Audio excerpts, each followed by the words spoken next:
how when you're young, you could do anything, and then get sentenced for like a day or so, and then Yeah, you're out. yeah. It's been a lot of things that been going on, especially with these young kids, so-called Kia boys and so on, Oh stealing yeah. cars and so on. What do you think should be done to those little kids? Because I know they're invading people's properties. You know, they're destroying people's cars, and they're feeling so good about it. I watched this one video. These kids are like saying, "Man, they can't do nothing to me. I just go to jail for like a day and I'm out." Like, what do you think they should Yeah. do to these people, to these kids, in order for it to change? Well, it's funny you're having this conversation because I kind of talked about this a week ago with a friend of mine, and I was saying, first and foremost, all the OGs out there that are watching these guys commit crimes to Kias, the first thing they need to know is, if you're going to steal a car, steal a nice car. You out there stealing shitty cars. You putting your ass on the line for a $2 car, and you think it's special because you stole a Kia. Kias suck. People that own Kias don't even want to own Kias. Do you know how many Kias they probably stole? And the people are like, thank God, so I can now buy a Nissan. I mean, so the reality of it is these dudes are, they're out there doing these crimes that they don't even fit. Like, steal a real car if you're going to steal a car. If you're going to be a professional criminal, be a professional. You a bad criminal when you steal a Kia. That's like a guy going into a store with a gun and running out with a pack of gum. What did you accomplish? Okay, now, when these kids get caught, I mean, they should be in trouble.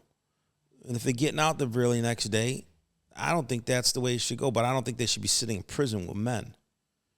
Do not put kids in prisons with men.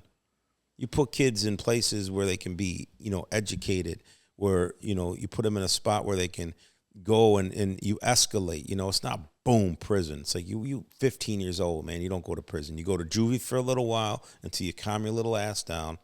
A couple weeks, they let you out. You go in for drug testing. You go to counseling. You keep going back. You fuck up. They put you back in. There's got to be some sort of escalation to deter the behavior. But the slam the door shut on him and treat him like he's an adult and put him in a prison with regular men, they shouldn't be doing that either. Shouldn't be doing that, right? And another thing, too, they're pretty stupid. They're young and they're stupid. How do we know? They're stealing Kias. They're stealing Kias. Right. They don't even have good guidance on being a fucking criminal. Like, nobody's pulled them up like, hey, bro, stealing that Kia's pussy. Doesn't even need a key. You call yourself a car thief. Really? Right. That's crazy. That's crazy, man. That's one thing that I wanted to kind of like go over because I know you've been in jail and so on, and you understand the consequences. You understand the pain that brings. Basically, you was in jail for 10 years plus, So, and right now you're still not like a free man because you're still No. going through a process of getting everything cleared up for you. Yeah. To me personally, I just feel like they should be held accountable. I don't care because I feel like once you reach the age of 11, I mean, not 11, but like 12, 13, Yeah. 13, most definitely what's right and wrong.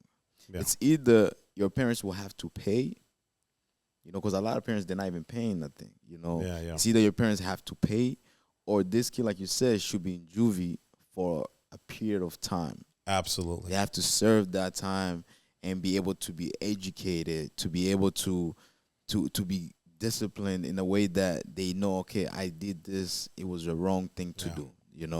Because a lot of kids actually, the so-called Kia boys, they're out here stealing cars, and also they're carrying guns on them. Yeah, and that's the escalation of the crime. It's like, like I said, carrying a gun to go steal a pack of gum is still carrying a gum, and it's still a stupid crime carrying it, or stealing a Right. pack of gum. When they start doing grown men crimes, and everybody wants to treat them like grown men, they're still kids. It has to be a mixture of enough to stop them from doing it and education, like thorough education that's forced on them. When I was 18, I got a felony. I didn't even know what a felony was going to stop as far as the things in my life I wanted to do.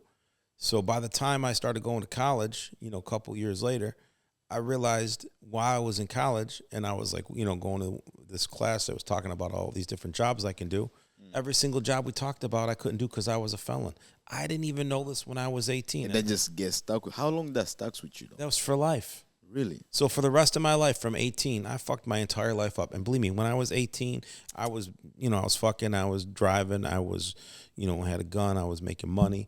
I did all these things that a man would do in a child's mind, because when I got in trouble, I didn't even realize until years later after getting in trouble that when I went to school and I was like, I think I want to be a professor. And they're like, you can't, you're a felon.